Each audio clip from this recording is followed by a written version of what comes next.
Lord, I was with Moses when he handed down these commandments.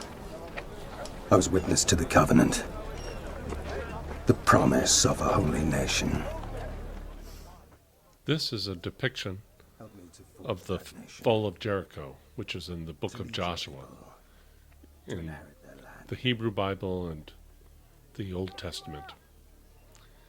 And Joshua is a prophet of the Bible, and this story begins the story of Israel in the Bible, and it follows after Exodus, where Moses led his people out of Egypt, and he led them to this promised land. This is when they first go into the promised land.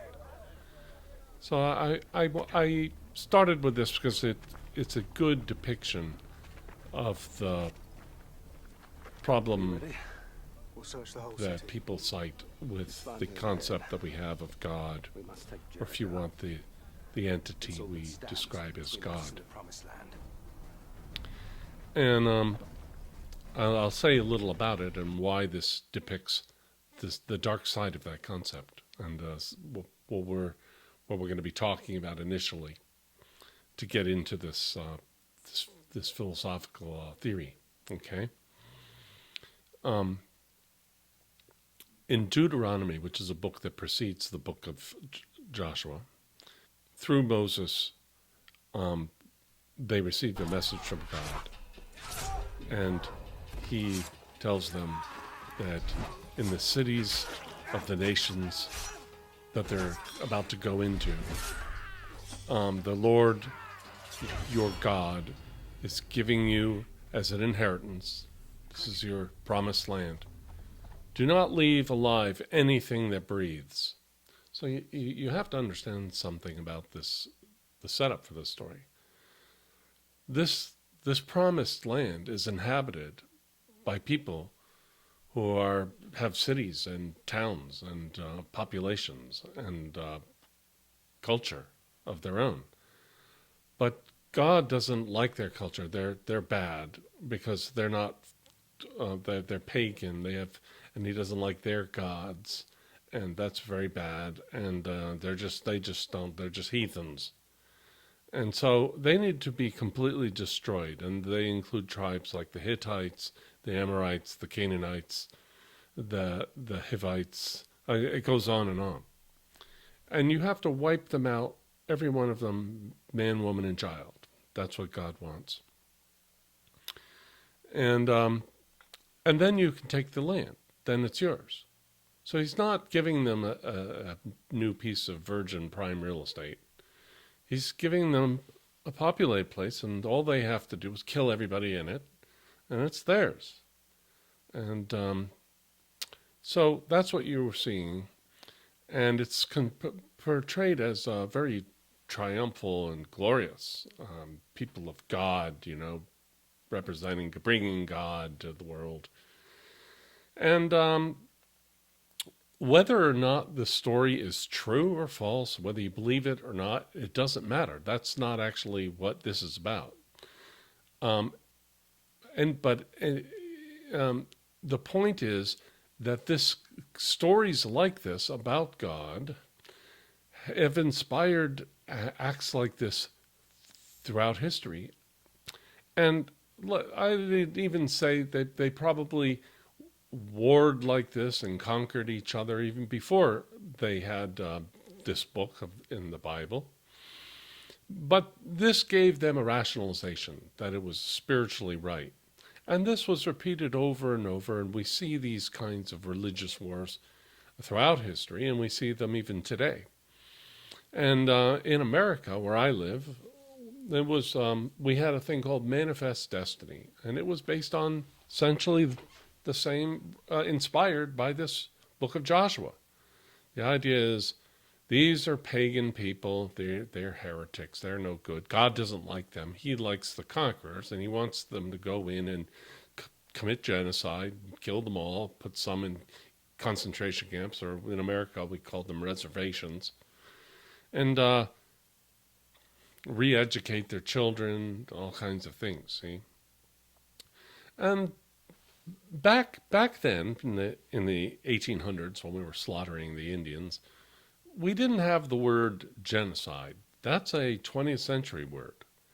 And nobody thought like that. They thought this is good, you know. So that's why even in the 1960s, there were television was full of, you know, cowboys and Indians, and the cowboys were the good guys, and the Indians were the bad guys, and they just wiped them out, and you cheered, you know. Well, this all comes back to this idea of a God that promotes thinking like that. Now, this God, if there were a God like that, he is, um, we'd have to say he's kind of like real into real estate. He's there's actually a line where they're supposed to preserve all of the gold and the articles of bronze and iron, and store them up as in the treasury of the Lord's house. So he's also just materialistic, you know, hoarder of you know, precious metals and things and resources. And he also is a racist because he always likes the one um, clan or tribe or whatever you want to call it, or a bloodline, and despises the other bloodlines. So he's very just about everything that today we condemn. Well, isn't that surprising? Well, people didn't think like they do now in the past, so this kind of never was noticed like it is today. Initially, you'd go, well, this idea of God is just terrible. We need to just throw it out. Jeez. Well, a lot of people have thought that. And one of the most famous is Karl Marx. And he said we should abolish religion, and it was the opiate of the masses. That was something that they was used, you know, by governments to control people, or by, you know, the Vatican or religions. And so that was attempted several times. In the Soviet Union, that was tried, but even earlier in the French Revolution. And I wanted to say something about that, because here lies the dilemma that where this chapter, this video gets its title, the God dilemma. When we do away with God, it doesn't create heaven on earth. It creates other problems, and I'm going to get into a couple examples. But there's a quote that's generally attributed to a 20th century poet named Chesterton. And the quote is, when men stop believing in God, they don't believe in nothing, they believe in anything. So what fills in is like, you know, alien seeding us, things like that. You know, kind of kooky ideas. And other cults arise that are really bizarre. And that's what happened in the French Revolution with these Jacobins who essentially wanted to remove religion. So they killed priests, and they, you know, burned down churches, and they abolished religion in France during the French Revolution, during the period called the Terror. And so I have some things I'll read here. By 1794, the radical revolutionaries had literally attempted to de-Christianize France by closing down churches, forcing priests to resign or immigrate, and inventing new republican cults to replace Christianity. One of these was called the Cult of Reason. And you can look this up and read about it. It's part of the history of the French Revolution. There was another one called the Cult of the Supreme Being. And one of the leaders of the revolution was Maximilien Robespierre.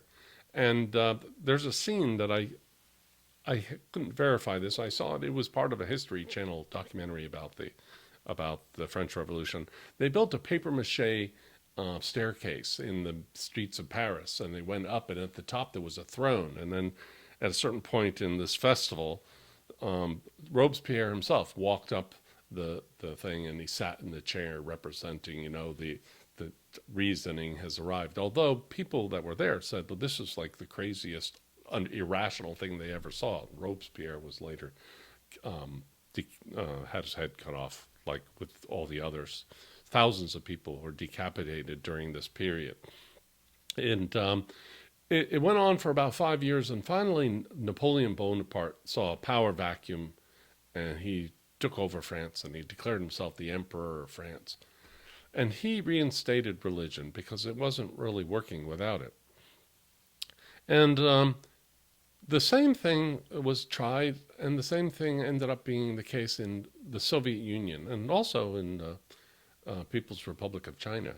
But in the Soviet Union, as we all know, of course, it was a Marxist revolution, and they abolished religion like Marx recommended, and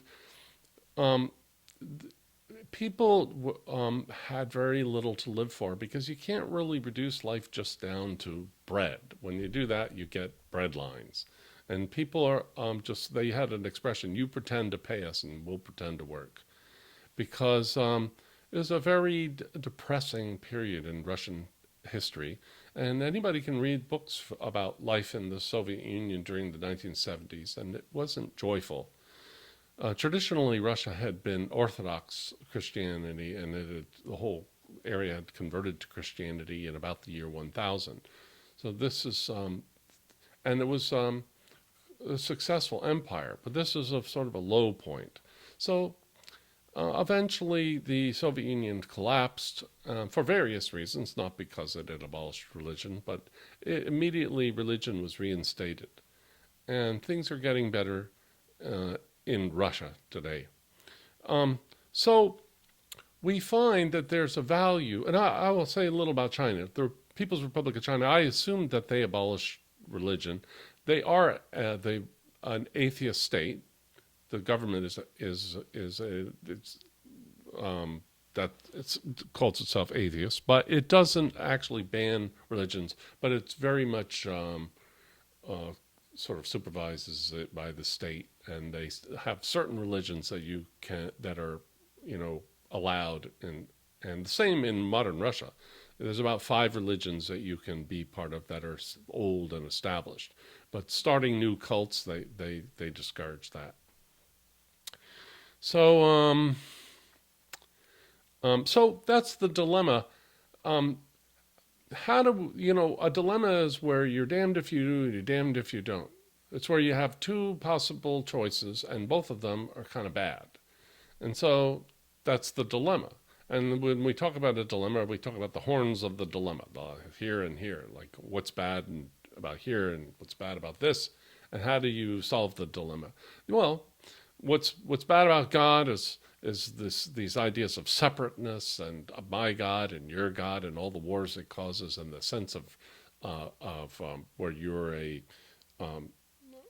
exceptional nation because you're in God's favor, things like that are very much from the stories like Joshua in the Old Testament. That's not good. That's an aspect that comes from that idea of God that separates us and harms us. However, when we go and just get rid of God, we lose a lot of inspiration. Some of the greatest feats of life and some of the most charitable acts and have ever happened in the name of religion. And so, Mother Teresa and Saint Francis and our art, the whole Renaissance started as inspired by biblical stories, and Rembrandt painted biblical stories, and Michelangelo, the Sistine Chapel. The whole Renaissance is inspired by God. So there's something very inspiring and for people at the same time. So if we were going to solve this dilemma, is it possible that we could not throw out the baby with the bathwater, but keep what's good about God, but get rid of that old baggage, essentially that the old-time religion and that old idea of God, is there a new one that is not divisive, that actually unites us and still inspires us, but without causing those negative aspects? So that's what we're going to be talking about here.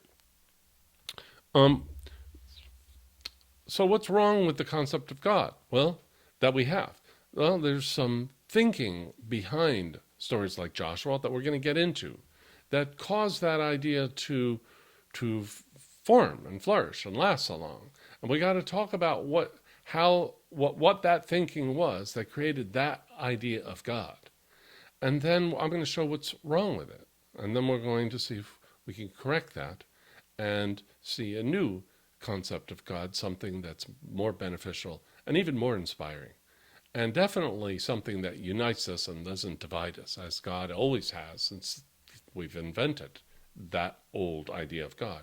Now, I want to say just one thing before I go on to the next part. In the next part, we're going to go over the history of the formation of the idea of God, and then get into that thinking that caused it as it is. I really admire and respect people that are deeply, sincerely religious, whether they're Hindus or Zoroastrians or Christians or Jews or Muslims. I really, honestly do, and I know some, and I want to be sure that it's understood that I am not condemning God like a lot of philosophers do. I'm not going, oh, it's a crazy idea. That's not what I'm doing. And as a matter of fact, if I'm really successful in the way that I hope that I am, I think that the most inspired Christian will hear what I have to say and go, of course, that's the God I was following all along. You just gave it words. And that's what I hope. Because that old idea, that God who's a racist and like I say sometimes, a racist realtor, they never followed that God. But many do too today. And as a matter of fact, we could look at some of the events going on in the world right now and trace it back to those awful ideas from the past. And so it'll be very important to talk about the thinking that caused them. Anyway, that's it. Next we'll be talking about the history of that idea, where it came from. Thank you very much. I'll see you in chapter 2. All right, the history of God. Okay, take care.